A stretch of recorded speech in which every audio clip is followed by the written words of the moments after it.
कहानी अच्छी है। कहानी की पुष्टि करने के लिए मैं इंस्पेक्टर यादव को कटघरे में बुलाने की अनुमति चाहता हूँ। इंस्पेक्टर यादव, क्या रुपेश जी का चित्र दिखाते ही कमलेश जी ने पहचान लिया था? हाँ जी, हाँ बिल्कुल। प्रश्न यहाँ ये उठता है कि आपने स्केच क्यों नहीं बनवाया? आपने चित्र मिलने की प्रतीक्षा क्यों की? जी, हमने प्रतीक्षा बिल्कुल नहीं करी।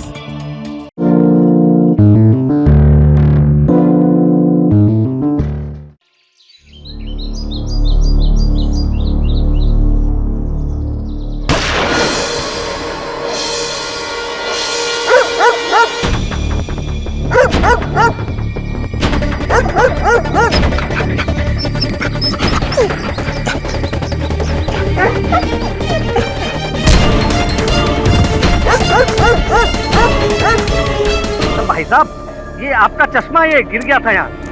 ओ भाई साहब।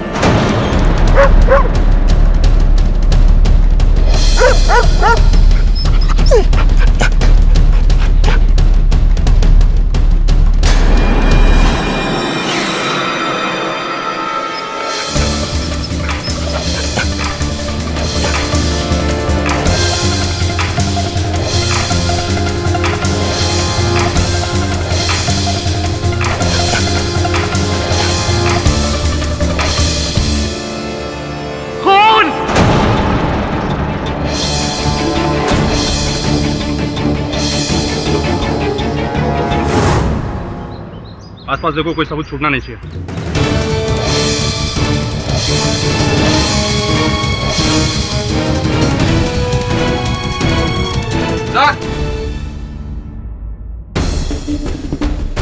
ये गन यहाँ पर पड़ी मिली थी। इसका लाइसेंस नंबर चेक करो और देखो किसके नाम पे रजिस्टर्ड है। सर इस अन्य आदमी के सिवा कोई गवाह नहीं यहाँ पे। भागते वक्त खून से टकराया था शायद। तो तुमने खून होते हुए देखा है?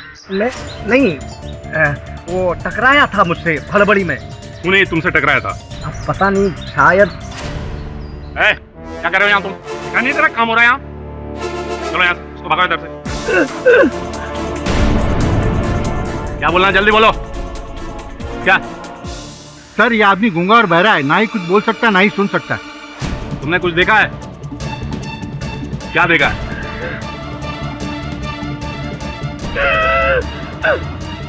उन्हीं को देखा है?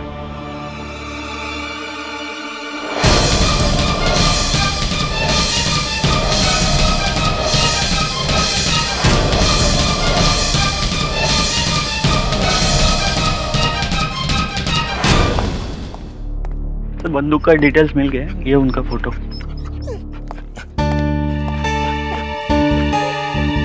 तुम इसे देखोगे तो पहचान जाओगे?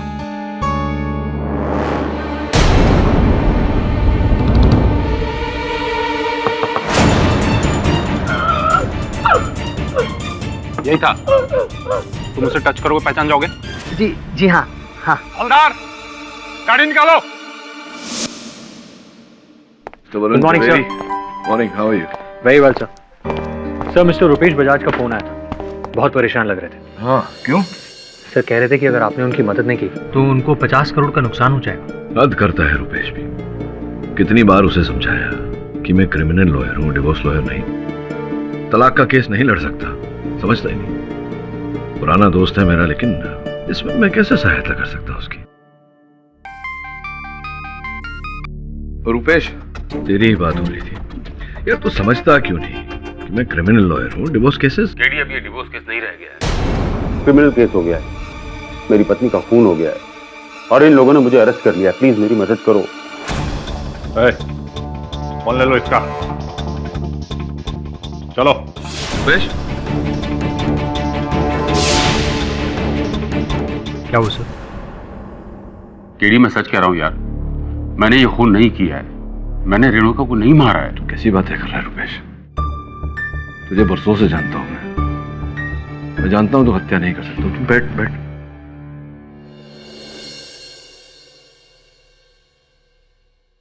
देख अब्बा, तुझ पर आरोप तो लगाया गया है, मुकदमा तो लड़ना पड़ेगा। तू चिंता मत कर।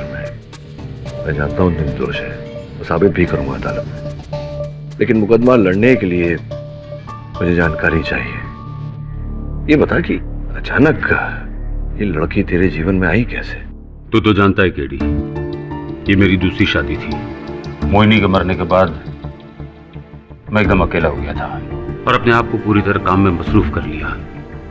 ये बिजनेस एम्पायर खड़ा किया, 10 साल अकेला रहा।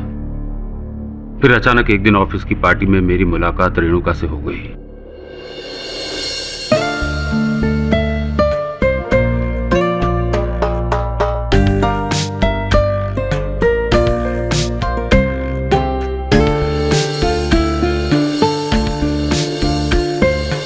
हम जल्दी एक दूसरे के काफी करीब आ गए।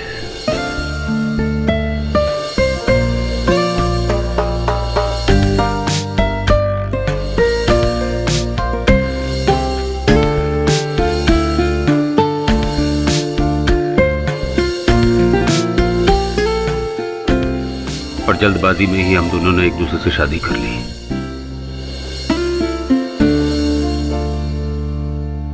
पर शादी के कुछ दिनों बाद मुझे पता चला कि उसने मेरे प्यार के लिए नहीं, मेरी दौलत के लिए मुझसे शादी की थी।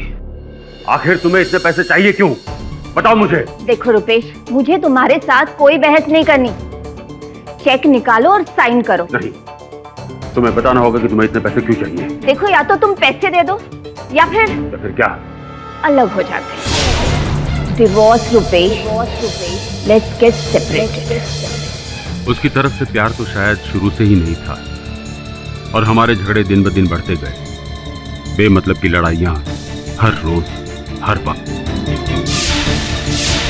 फिर एक दिन उसने मुझसे तलाक मांगा और साथ ही साथ मेरी आधी जायदाद।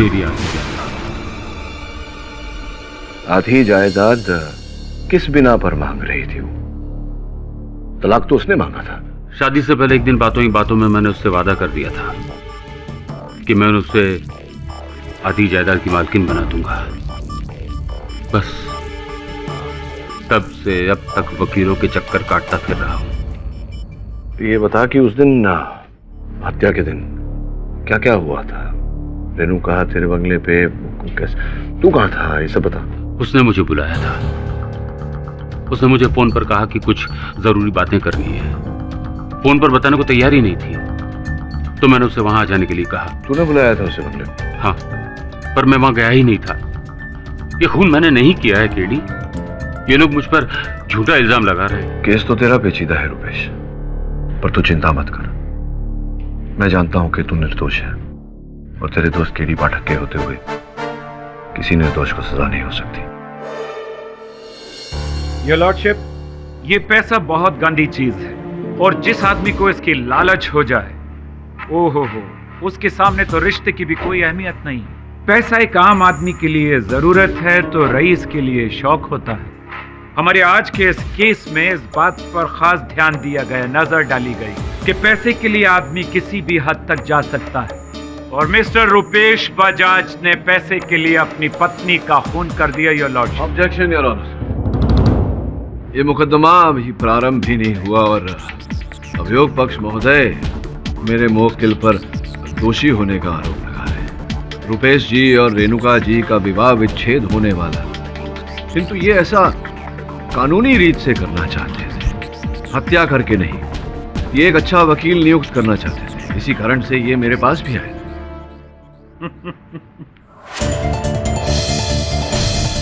ये वो हथियार है, रजिस्टर्ड हथियार, जिससे कि वो कत्ल हुआ है और ये हथियार जनाब रुपेश बजाज साहब के नाम रजिस्टर्ड है। राइट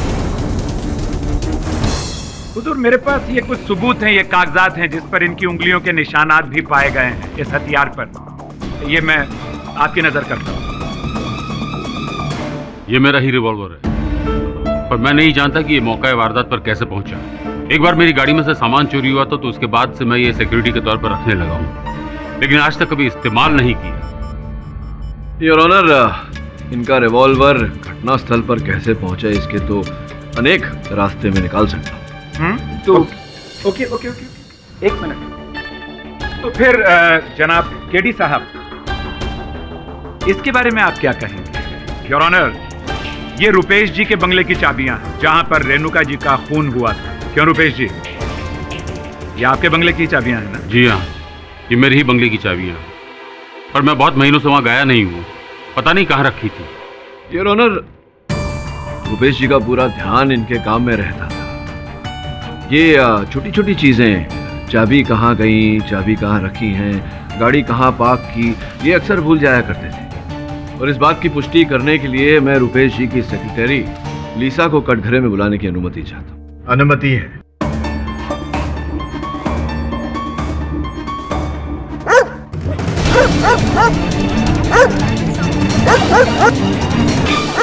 ये कुत्ता अदालत में क्या कर रहा है? हवलदार, इसे बाहर निकाल दीजिए। योर ऑनर, ये मेरा है, मैं देख नहीं सकता ना, तो यही मेरा सहारा है। लेकिन ये पूरी तरह ट्रेंड है मेरे साथ रहने के लिए। योर ऑनर, ये इस केस का बहुत ही महत्वपूर्ण गवाह है, इसलिए मैं आपसे दरखास्त करता हूं कि प्लीज मुझे। इसका मतलब ये हुआ कि जब तक ये रहेंगे तब तक ये कुत्ता भी रहेगा।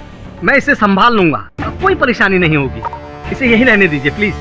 और अगर परेशानी हुई तो मैं दोबारा बर्दाश्त नहीं करूंगा। कार्रवाई आगे बढ़ाइए।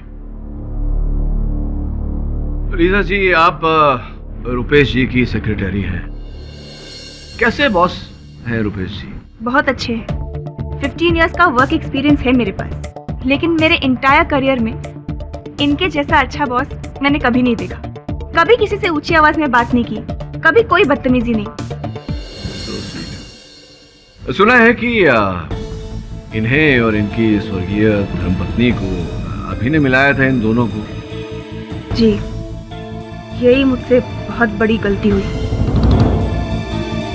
रेणुका बहुत खुदगर्ज थी, मुंह पे कुछ और पीठ पीछे कुछ और। नहीं मतलब फिर कैसे जानती थी आप इनकी स्वर्गीय धर्मपत्नी को? वो एक्चुअली मैं और रेणुका एक पीजी में साथ रहते थे।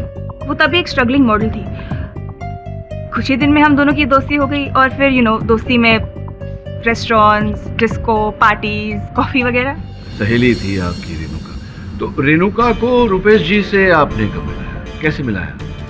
एक्चुअली एक शाम हमारे ऑफिस में पार्टी थी। रेणुका उस दिन घर पे थी, तो मैंने सोचा उसे भी ले चलती हूँ। बॉस ने रेणुका को देखा और देखते ही उनसे प्यार करने लग गए, और देखते देखते दोनों की शादी हो गई।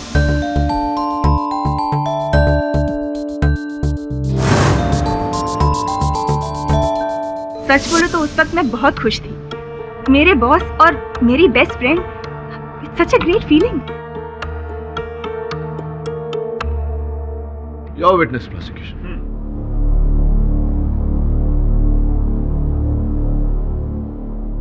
पर धीरे धीरे मिस्टर रुपेश बजाज बदलने लगे। रुपेश जी बात बात पर गुस्सा होने लगे, और एक पॉइंट पर आकर इतना गुस्सा हुए कि इन्होंने अपनी ही गन से अपनी बीवी रेणुका का कत्ल कर दिया। नहीं सर, रुपेश सर ऐसा कुछ नहीं कर सकते।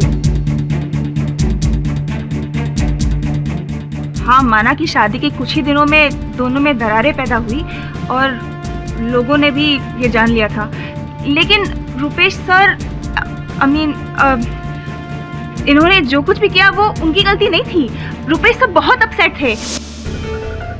इतने पैसे किस लिए चाहिए? डिवोर्स? अब डिवोर्स की बात कहां से आ जाती है? जो करना है करो।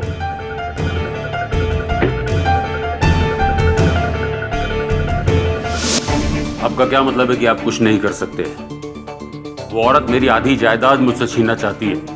पर सर, आप ही ने तो उन्हें यह हक दिया है। यह एग्रीमेंट आप ही ने तो साइन किया है। वो एक छोटी सी गलती थी, और एक छोटी सी गलती की इतनी बड़ी सजा नहीं हो सकती।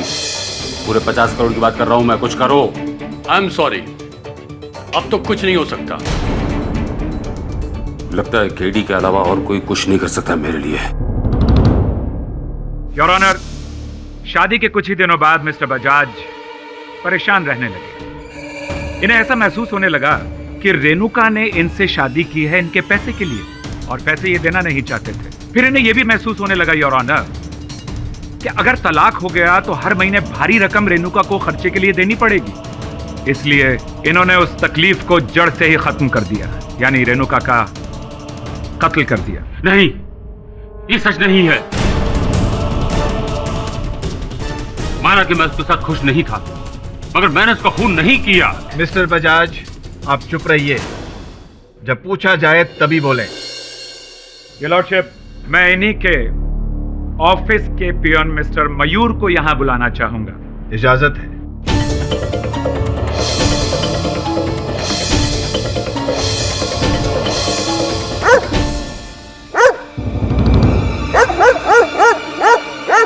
मैं ऐसे सुनवाई नहीं कर सकता। इस कुत्ते को बाहर ले जाइए। क्षमा कीजिएगा, ये कभी ऐसा नहीं करता है। पता नहीं आज इसे क्या हो गया है। जो भी हुआ है बाहर जाकर देखिए। जी, मैं लेकर जाता हूं इसे बाहर।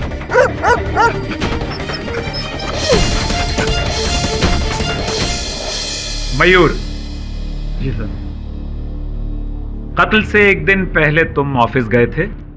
जी, वैसे तो मैं रोज 6 बजे तक घर निकल जाता हूँ, लेकिन उस दिन कुछ काम ज्यादा आ गया था, तो मैं उस दिन ऑफिस में ही रुक गया था। अच्छा मयूर, उस दिन ऑफिस में कोई ऐसी खास घटना हुई थी? जी, मुझे अपना काम करते करते ऑफिस में कुछ ज्यादा देर हो गई थी। लगभग सभी लोग ऑफिस से जा चुके थे। उसके बाद नहीं, कोई जरूरत नहीं ऑफिस से घर पे आने की। मैं अपनी चीजों पर तुम्हारा साया भी पड़ने देना नहीं चाहता हूँ। नहीं, आखिरी बार। ओके ठीक है, मट के बंगले पर आ जाओ 3 साढ़े 3 बजे। चाबियां तो तुम्हारे पास भी हैं।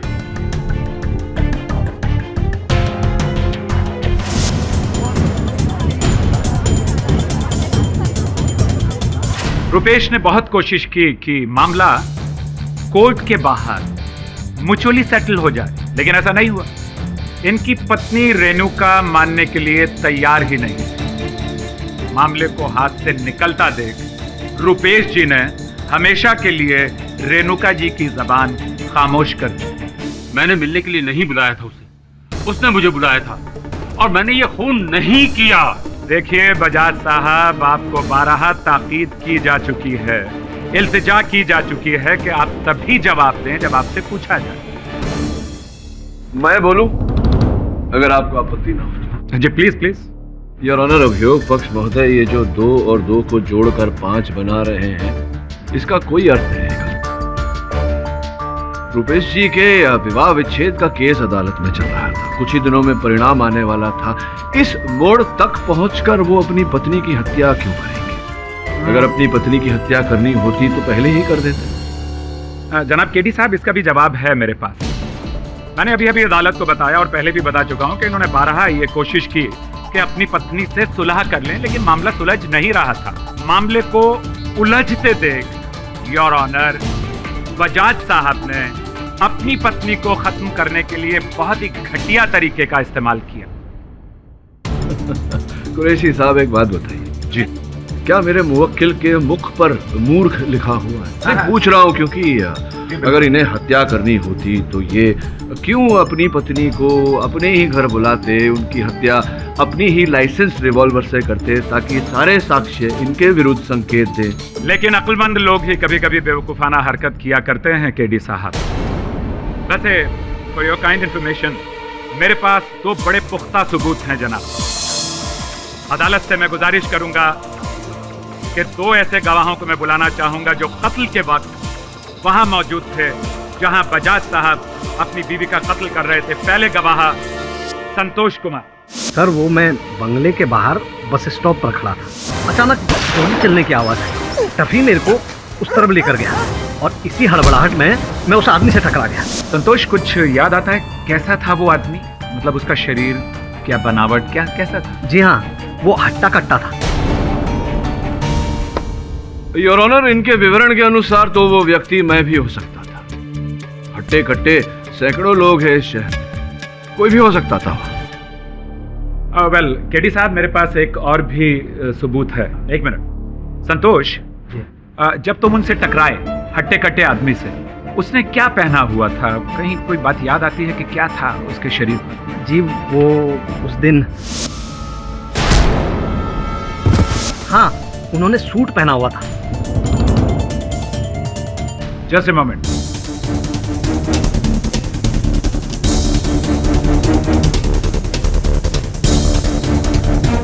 ये देखो, इसे छूकर बताओ, क्या ये वही कपड़ा है जो उस दिन उस आदमी ने पहना हुआ था? जी हाँ, यही कपड़ा था। यकीनन? जी हाँ, मैं अंधा हूँ, देख नहीं सकता, लेकिन एक बार कुछ सुन लिया, सूंघ लिया और महसूस की हुई किसी भी चीज को मैं कभी नहीं भूल सकता।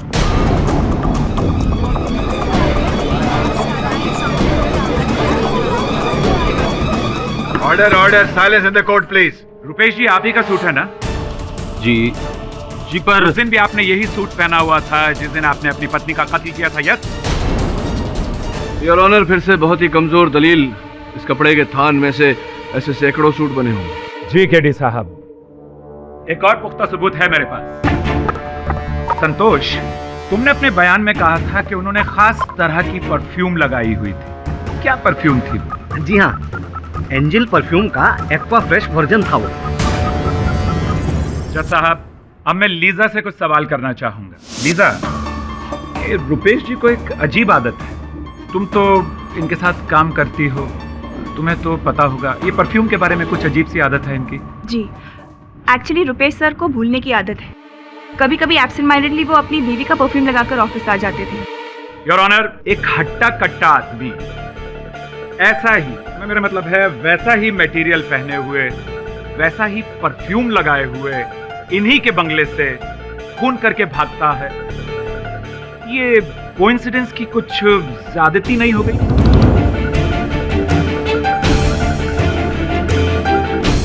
Thank you very much Lisa, thanks a lot. Your honour, अगर प्रोसिक्यूटर साहब को आपत्ति नहीं है तो मैं संतोष जी को एक बार कटघरे में बुलाकर उनसे प्रश्न करना चाहूंगा। अनुमति है। तो संतोष जी बताइए कि ये जो सुगंध को पहचानने का हुनर है, ये कैसे प्राप्त किया? वकील साहब, एक बात बोलूं? बताइए ना। मेरे घर वाले कहते हैं कि मेरी सूंघने की शक्ति बहुत अच्छी है। मेरी बेटी तो एक कॉस्मेटिक की दुकान में काम करती है, इसलिए मुझे परफ्यूम की अच्छी समझ है। अच्छा, राइट राइट राइट, रुकिए जरा, मैं आता हूं।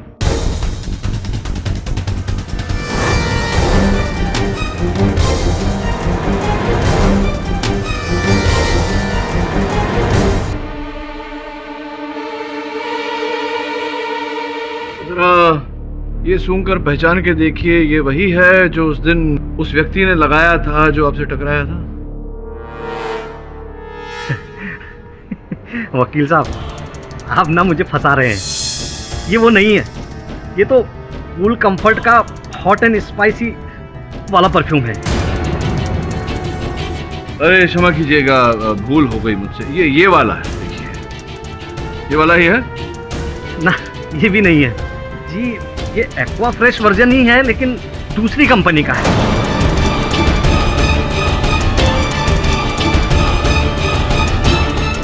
योर ऑनर, मैं मानता हूं कि संतोष जी सुगंध भली भांति पहचान सकते हैं, किंतु इससे यह प्रमाणित नहीं होता कि मेरे मुवक्किल हत्या के दिन घटनास्थल पर थे। मैं नहीं था योर ऑनर, मैं वहां नहीं था। जब ये हादसा हुआ तब मैं होटल सी व्यू में था। होटल सी व्यू? कोई सबूत है आपके पास? हाँ है। उस वक्त मैं अपने भतीजे अभय के साथ वहां पर था, आप उससे पूछ सकते हैं। बल्कि जब पुलिस ने मुझे अरेस्ट किया था तब मैं वहीं था। ये सच कह रहे हैं, ये उस दिन मेरे साथ होटल में ही थे। अभय, जरा दिमाग पर जोर डालकर सोचो कि उस दिन 3 से 3:30 बजे के दरमियान तुम्हारे अंकल तुम्हारे साथ होटल के कमरे में थे या नहीं? वो एक्चुअली उस दिन मेरे को मेरी फ्रेंड का फोन आया था, तो 2:30-3 बजे के करीब मैं उससे मिलने चला गया। उस टाइम अंकल रूम में अकेले ही थे। जैसे मैंने कहा था योर ऑनर, इस बात का कोई सबूत नहीं है कि अभय के जाने के बाद मिस्टर रुपेश होटल के कमरे में थे या नहीं। हो सकता है कि चुपके से अपने बंगले में जाकर अपनी पत्नी का खून करके वापस होटल के कमरे में आ गए।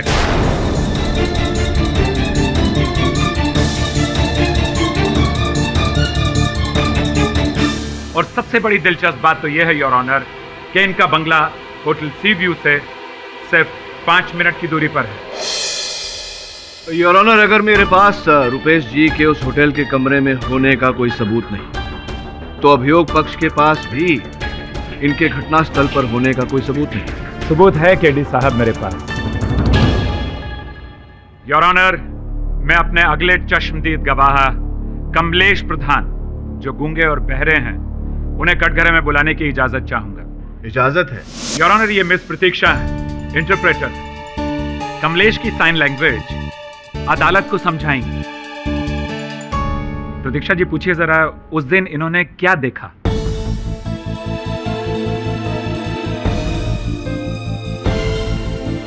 मैं घर जा रहा था और मेरे शूज की लेस खुल गई थी।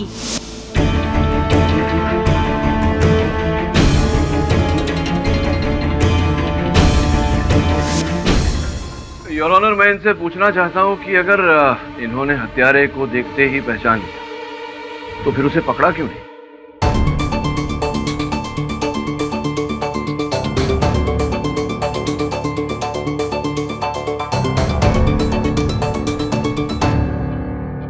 मैं जब जूते की लेस बांध रहा था तब मैंने बंगलो के अंदर एक आदमी को जाते हुए देखा, सूट पहने हुए।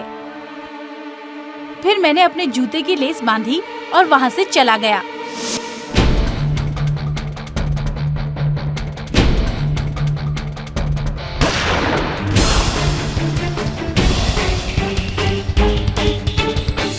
योर ऑनर, ये सारा का सारा हादसा लगभग 2 मिनट के भीतर हुआ। कमलेश ने इन्हें बंगले के अंदर जाते हुए देखा। वो पलटकर जाने लगा कि तभी गन फायर हुआ और वहां मौजूद रेणुका जी की गोली लगने से मौत हो गई। गोली की आवाज सुनकर संतोष बंगले के अंदर भागा। भागते हुए खूनी से टकराया जो भाग रहा। योर ऑनर, कहानी अच्छी है। कहानी की पुष्टि करने के लिए मैं इंस्पेक्टर यादव को कटघरे में बुलाने की अनुमति चाहता हूं। इंस्पेक्टर यादव, क्या रुपेश जी का चित्र दिखाते ही कमलेश जी ने पहचान लिया था? हाँ जी, हाँ बिल्कुल। प्रश्न यहाँ ये उठता है कि आपने स्केच क्यों नहीं बनवाया?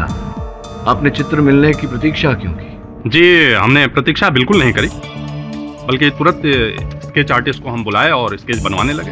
तो कभी नाक लंबी हो जाती थी, कभी बाल छोटे हो जाते थे, तो स्केच बन नहीं पाया। स्केच बन नहीं पाया या कमलेश जी स्केच बना नहीं पाए? दरअसल वो विवरण सही से नहीं दे पा रहे थे, इस वजह से वो स्केच। समझ गया। Point to be noted your honour, जो विवरण कमलेश जी दे रहे थे वो उचित नहीं था, जबकि कमलेश जी कह चुके हैं कि उन्होंने स्पष्ट रूप से हत्यारे को देखा, किंतु वो विवरण देकर उनका स्केच नहीं बना। प्रश्न ये उठता है कि चित्र को देखकर जो पहचान उन्होंने की है उस पर कैसे विश्वास किया जाए? आपकी अनुमति हो तो मैं कमलेश जी को एक बार फिर कटघरे में बुलाना चाहूंगा। अनुमति है।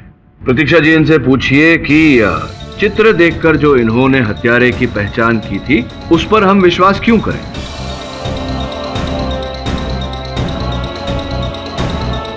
क्योंकि मुझे पूरा यकीन है कि ये वही है और ये वही है। अच्छा, इनसे पूछिए कि इन्होंने स्पष्ट रूप से देखा था उस दिन इन्हें ही? हाँ।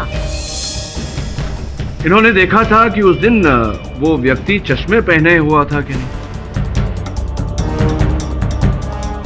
तो किस प्रकार के चश्मे पहने थे उस व्यक्ति ने? बड़ा चश्मा था और उसमें फ्रेम नहीं था। धन्यवाद, आप बैठिए। योर ऑनर, इस घटना को मैं अभी एक आकृति के द्वारा समझाना चाहूंगा। Permission granted. योर ऑनर, ये रुपेश जी का बंगला है। ये बंगले का मेन गेट, बंगले के मेन गेट के पास बस स्टॉप है जहां पर संतोष जी खड़े थे अपने कुत्ते के साथ।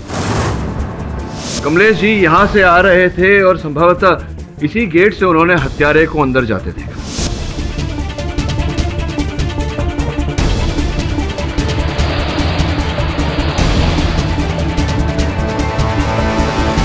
कमलेश जी ने यहां अपने जूते के फीते बांधे।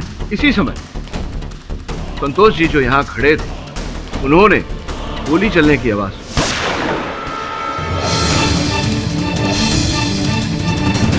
वो मुख्य द्वार से उन्होंने प्रवेश किया और यहां पर कहीं वो हत्यारे से टकराए। अंदर जाते ही उन्हें लाश प्राप्त हुई और उन्होंने शोर मचाकर बाकी लोगों को बुलाया। कमलेश जी भी पीछे पीछे बंगले के अंदर आ गए। योर ऑनर, मिस्टर पाठक, ये सब हम सुन चुके हैं। इसे दोहरा कर आप क्या बताना चाहते हैं? प्रश्न पूछना चाहता हूं कि ये पूरी घटना 2 मिनट के अंदर घटी।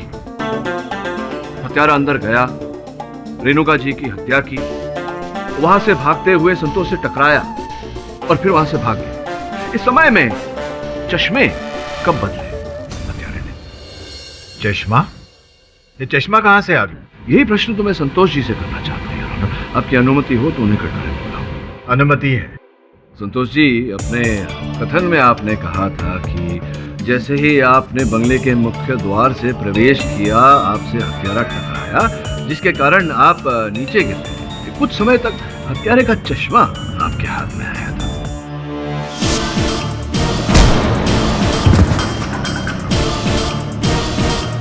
भाई साहब, ये आपका चश्मा ये गिर गया था यहाँ।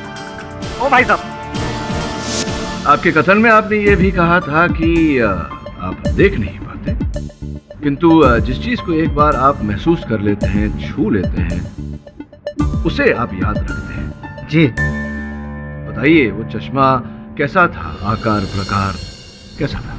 जी, वो बड़े साइज का था। वो चौकोर होता है ना, वैसा।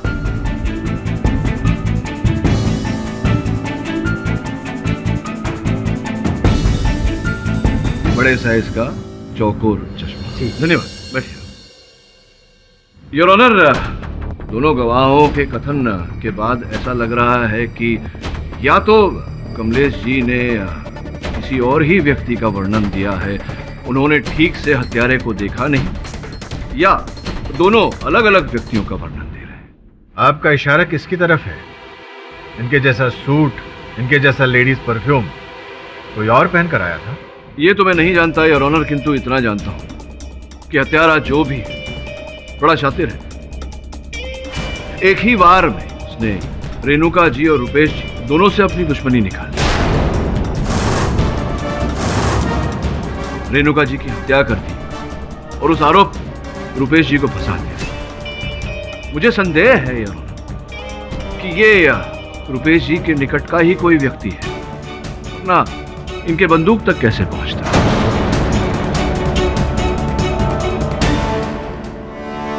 रुपेश जी, आप ही बताइए, कौन ऐसा व्यक्ति है जो आपकी आदतों के बारे में जानता हो, जिसे आपकी दिनचर्या योजनाओं के बारे में जानकारी रहे? कौन हो सकता है ऐसा आपके निकट का कोई? इस शहर में तो ऐसा कोई नहीं है।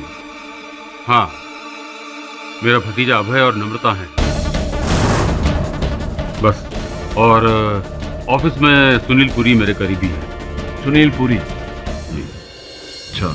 और रेणुका जी के निकट का कोई व्यक्ति, संबंधी, सहेली, मित्र? उसका कोई नहीं था। इनफैक्ट वो कभी अपने परिवार के बारे में कोई बात भी नहीं करती थी। मुझे तभी शक हो जाना चाहिए था। प्यार में ऐसा अंधा हो गया कि सही गलत की समझ ही नहीं। योर लॉर्डशिप, केडी साहब अभी तक किसी और को शक के दायरे में नहीं ला सके हैं और रुपेश को भी बेगुनाह साबित नहीं कर पाए।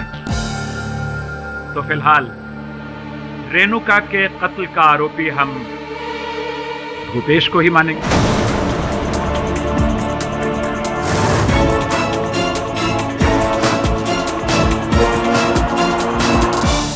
केडी साहब अभी तक किसी और को शक के दायरे में नहीं ला सके हैं और रुपेश को भी बेगुनाह साबित नहीं कर पाए। तो फिलहाल रेणुका के कत्ल का आरोपी हम रुपेश को ही मानेंगे।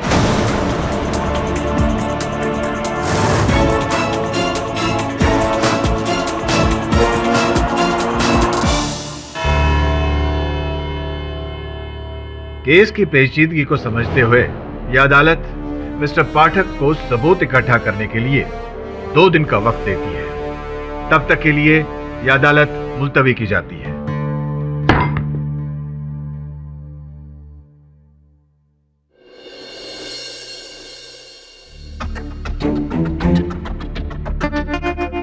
केस की कोई खोई हुई कड़ी है जो हमें दिखाई नहीं दे रही, मिल नहीं रही। सोचने वाली बात यह है कि ऐसा व्यक्ति कौन हो सकता है जिसने रुपेश की तरह कपड़े पहने, या तो उसका कोट या वैसे ही कपड़े से बना कोट, लेडीज परफ्यूम भी लगाया। इतनी डिटेलिंग कौन कर सकता है? तो एक काम कर, रुपेश के जीवन के हर पहलू के बारे में पता लगा, उसके जीवन का ब्यौरा निकाल। करना पड़ेगा कि रेणुका जी की मृत्यु से ऐसा कौन व्यक्ति था जिसको लाभ होता।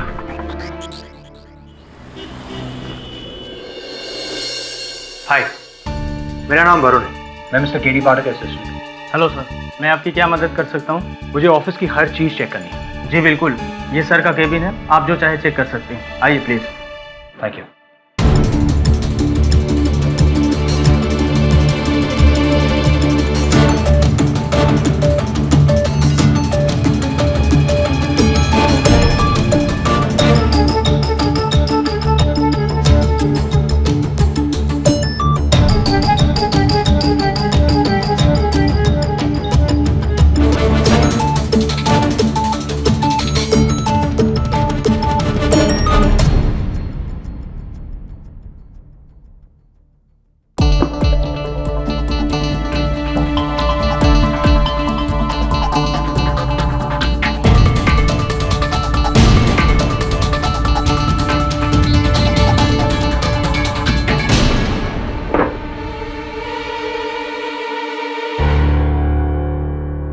तो उनकी बंदूक यहाँ रहती थी? जी। इसे लॉक करके नहीं रखते थे? अभी भी खुला हुआ? जी नहीं।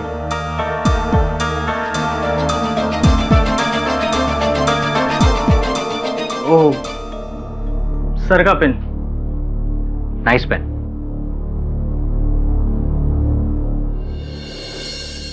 सर ये लीजिए।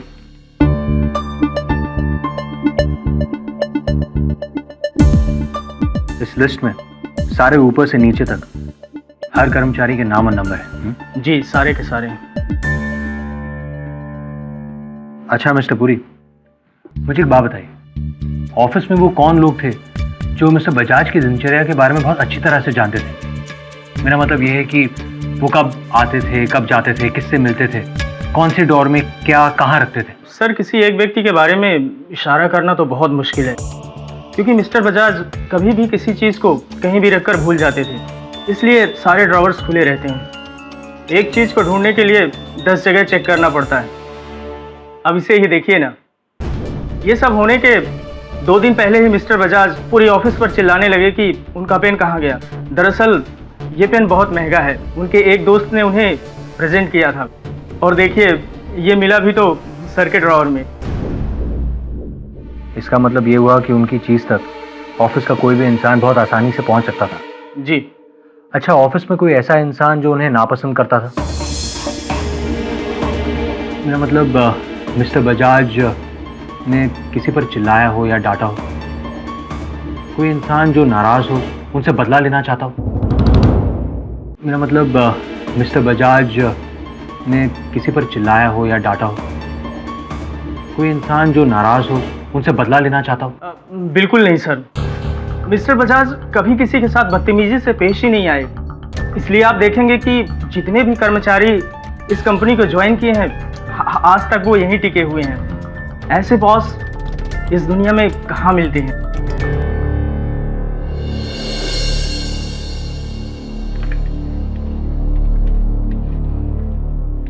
आइए आइए संतोष जी, आइए बैठिए। जी बिठाओ। जी धन्यवाद। देखिए ना, आज कितना शांत है ये। उस दिन अदालत में पता नहीं इसे क्या हो गया था। अदालत में इतने सारे लोगों को एक साथ देखकर चौंक गया होगा। जी शायद। हाँ संतोष जी, यहाँ आने का आभार मानता हूँ मैं आपका। बताइए, आप तो उस दिन घटनास्थल पर थे, बाकी बातें तो आप अदालत में बता ही चुके हैं। कोई ऐसी बात जो आपको याद न रही हो, स्मरण न रहा हो, सोच के बताइए। जी तभी भागा, और मैं भी उसके साथ साथ बंगले की तरफ भागा। सर तभी एक आदमी मुझसे टकराया और उसका चश्मा मेरे हाथ में आया।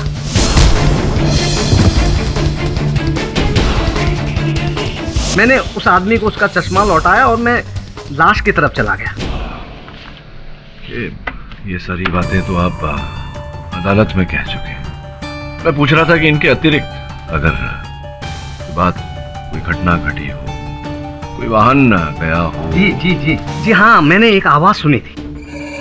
कहाँ? बंगले के अंदर से? जी हाँ, मैं जिस वक्त बस स्टॉप पर खड़ा था ना, उसी वक्त वो आवाज बंगले के अंदर से आई थी और वो किसी औरत की आवाज थी। महिला की आवाज थी? क्या क्या कह रही थी वो? वो कह रही थी कि नहीं तुम ऐसा नहीं कर सकती, नहीं तुम ऐसा नहीं कर सकती, ऐसा कुछ बोल रही थी। तुम ऐसा नहीं कर सकती जी या सकता? जी नहीं, आई एम श्योर, मैंने सुना था अपने कानों से। वो कह रही थी कि नहीं नहीं तुम ऐसा नहीं कर सकती। संभवतः ये आवाज रेणुका जी की रही होगी। सब ठीक हो गया, अब रुपेश को कोई भी नहीं बचा सकता। वो टॉप का वकील केडी पाठक भी नहीं।